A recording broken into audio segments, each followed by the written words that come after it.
So hello everyone, welcome back to my YouTube channel. और आज की क्लास में हम लोग करने वाले हैं क्लास 11th की अकाउंट्स का लास्ट चैप्टर जिसका नाम है फाइनेंशियल स्टेटमेंट, उसका पार्ट फर्स्ट। ठीक है, पार्ट फर्स्ट यानी कि फाइनेंशियल स्टेटमेंट की जो पहली स्टेज होती है जिसको हम लोग बोलते हैं ट्रेडिंग अकाउंट। तो my dear friends, trading account क्या होता है, उसके फीचर क्या होते हैं, उसका फॉर्मेट क्या होता है, आज की क्लास में हम लोग डिस्कस करने वाले हैं। सो वीडियो के साथ एंड तक बने रहना ताकि आपको ये चीज़ अच्छे से क्लियर हो जाए। सो चलिए हम लोग अपने टॉपिक की शुरुआत करते हैं और समझते हैं कि ट्रेडिंग अकाउंट क्या होता है और कैसे बनता है। तो देखिए, मैंने आपको पहले बताया था कि जैसे अब हमारा क्या है कि कोई भी बिजनेस होता है, पर्टिकुलर बिजनेस सोल प्रोप्राइटरशिप का। ठीक है, तो जब सोल प्रोप्राइटरशिप का कोई भी बिजनेस होता है तो उस बिजनेस की क्या करी जाती है, अकाउंटिंग करी जाती है। कब करी जाती है? 31 मार्च को।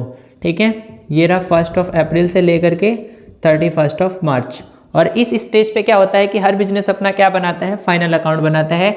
और फाइनल अकाउंट के अंदर मैंने आपको बताया था कि जो है 3 तरह के अकाउंट्स होते हैं। ठीक है, फाइनल अकाउंट के अंदर कितने अकाउंट्स होते हैं? 3। एक होता है ट्रेडिंग, एक होता है पीएनएल और एक होता है बैलेंस शीट। तो माय डियर फ्रेंड्स, आज हम किसकी बात करने वाले हैं? ट्रेडिंग अकाउंट की बात करने वाले हैं। ठीक है, अब देखो जो ट्रेडिंग अकाउंट है, ठीक है, बेसिकली ये किस लिए बनाया जाता है? मैंने क्या बताया था कि जैसे कोई भी बिजनेस है और अगर बिजनेस का खुद का कोई जो है मैन्युफैक्चरिंग प्लांट है या फैक्ट्री है, तो वहाँ तक के जितने भी एक्सपेंसेस होते हैं वो सारे के सारे डायरेक्ट एक्सपेंसेस होते हैं।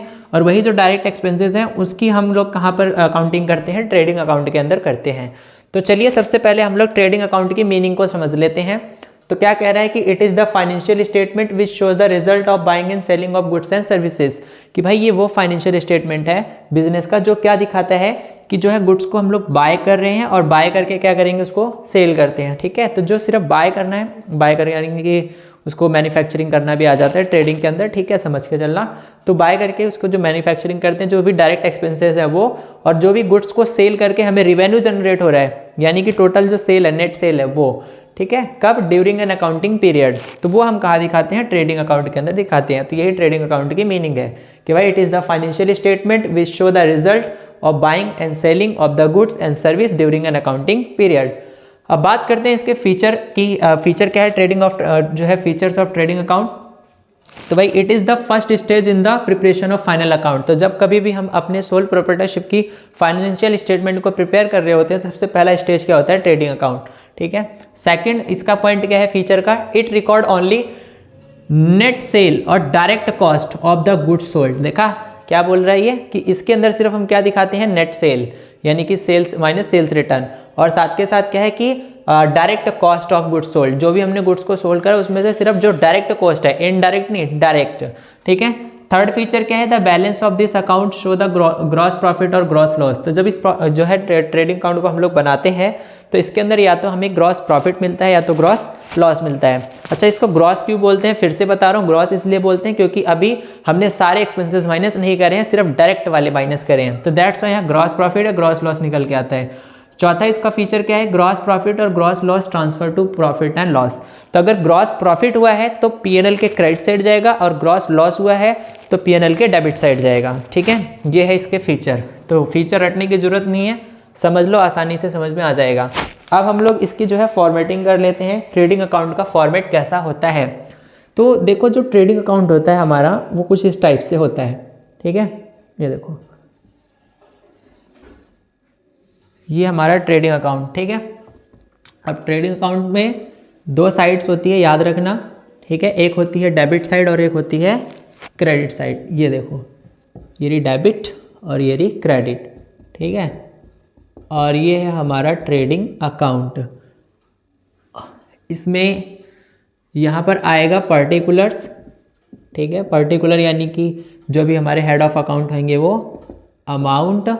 ठीक है, पर्टिकुलर्स और ये रहा अमाउंट। ठीक है, तो अब ट्रेडिंग अकाउंट में हम लोग क्या करते हैं कि डायरेक्ट एक्सपेंसेस को सारे के सारे शो कर रहे होते हैं। तो जो भी हमारे डायरेक्ट एक्सपेंसेस होते हैं, तो ट्रेडिंग अकाउंट के जो क्रेडिट साइड है, क्रेडिट साइड क्या क्या आएगा सबसे पहले उसकी बात करते हैं। तो क्रेडिट साइड में सबसे पहले आएगा बाय सेल्स। क्या आएगा? Bye sales. सेल्स का जो भी XYZ अमाउंट होगा वो आ जाएगा और इसमें से हम लोग माइनस कर देंगे लेस। ठीक है, सेल्स रिटर्न, सेल्स रिटर्न। ठीक है, अब सेल्स रिटर्न हम लोग यहाँ से माइनस करेंगे और जो भी होगा यहाँ नेट सेल की वैल्यू आ जाएगी। और ऐसे ही यहाँ पर इसके साथ में आता है by closing stock, closing stock. तो जो भी हमारा क्लोजिंग स्टॉक होएगा ईयर के एंड में जो बचा हुआ हमारा गुड्स रहता है उसकी जो वैल्यू वो यहाँ आ जाती है, ठीक है। अब नेक्स्ट हमारा यहाँ पर डेबिट साइड। तो क्रेडिट साइड मेनली ये दो चीज़ें पहले आएंगी, याद रखना। क्रेडिट साइड में क्या आएगा, टू परचेज, ठीक है, टू परचेज। अच्छा, परचेज में यहाँ पर आपका जो भी अमाउंट होगा वो, और लेस कर देना इसमें से भी क्या है, परचेज रिटर्न, ठीक है, परचेज रिटर्न। अच्छा, परचेज रिटर्न, तो यहाँ पर आपका क्या आ जाएगा, नेट परचेज आ जाएगी, ठीक है। साथ के साथ यहाँ पर क्या आएगा, to opening stock, opening stock, जो भी आपका ओपनिंग स्टॉक रहा होगा वो। फिर यहाँ पर जितने भी आपके फैक्ट्री लेवल तक के जितने भी डायरेक्ट एक्सपेंसेस हैं, जैसे कि वेजेस हो गए, ठीक है, वेजेस हो गए वो यहाँ आ गए, ठीक है। और टू वेजेस एंड सैलरी, ठीक है, वेजेस एंड सैलरीज वो भी यहाँ आ गए। To electricity expenses, electricity expenses, ठीक है, वो भी यहाँ आ गया, ठीक है। टू पावर एंड फ्यूल, ये भी लगता है, ये भी यहाँ पर आ गया, पावर एंड फ्यूल एक्सपेंसेस, ठीक है, ये सब आएगा हमारा, ठीक है। और उसके अलावा to carriage, carriage inward, carriage inward, इस तरह से। अब जितने भी हमारे डायरेक्ट एक्सपेंसेस हैं और अब हमारे जो भी ये सेल है और क्लोजिंग स्टॉक है, हम लोग इसका सम अप करेंगे, ठीक है। जब हम इसका सम अप करेंगे तो ऑलवेज याद रखना कि ट्रेडिंग अकाउंट के अंदर क्या होता है कि क्रेडिट साइड ज़्यादा होना चाहिए, इनकम साइड ज़्यादा होना चाहिए और एक्सपेंस साइड कम होना चाहिए। तो अगर इनकम साइड ज़्यादा है और जो है एक्सपेंस साइड कम है, तो यहाँ क्या निकल के आएगा, टू ग्रॉस प्रॉफिट, क्या निकल के आएगा, टू ग्रॉस प्रॉफिट, ठीक है, जो भी आपका होगा वो यहाँ आ जाएगा, ठीक। और ब्रैकेट में नीचे लिख देना, कहाँ पर, transferred to profit and loss account. तो ये जो ग्रॉस प्रॉफिट है कहाँ जाएगा, प्रॉफिट एंड लॉस अकाउंट में। अब बाय डिफॉल्ट मान के चलो कि हमारा क्या होता है कि डेबिट साइड ज़्यादा हो गया और क्रेडिट साइड कम हो गया। तो डेबिट साइड ज़्यादा यानी खर्चे ज़्यादा हैं और आपका इनकम कम हो रही है यहाँ पर, ठीक है। तो यहाँ पर क्या निकल के आ जाएगा, आपका लॉस। तो बाय ग्रॉस लॉस, ठीक है, उसको हम लोग यहाँ जो भी अमाउंट आएगा इन सब का टोटल करके इसमें से ये माइनस करोगे, ये ज़्यादा है ये कम है आपकी इनकम, ठीक है, एक्सपेंसेस ज़्यादा है और इनकम कम है, तो यहाँ आपका ग्रॉस लॉस निकल के आ जाएगा। और इसके नीचे भी आप ब्रैकेट में लिख देना, transfer to profit and loss account. अब ये हमारा ग्रॉस लॉस हो रहा है तो प्रॉफिट एंड लॉस के कौन सी साइड जाएगा, डेबिट साइड। प्रॉफिट हो रहा है तो कौन सी साइड जाएगा, क्रेडिट साइड, ठीक है।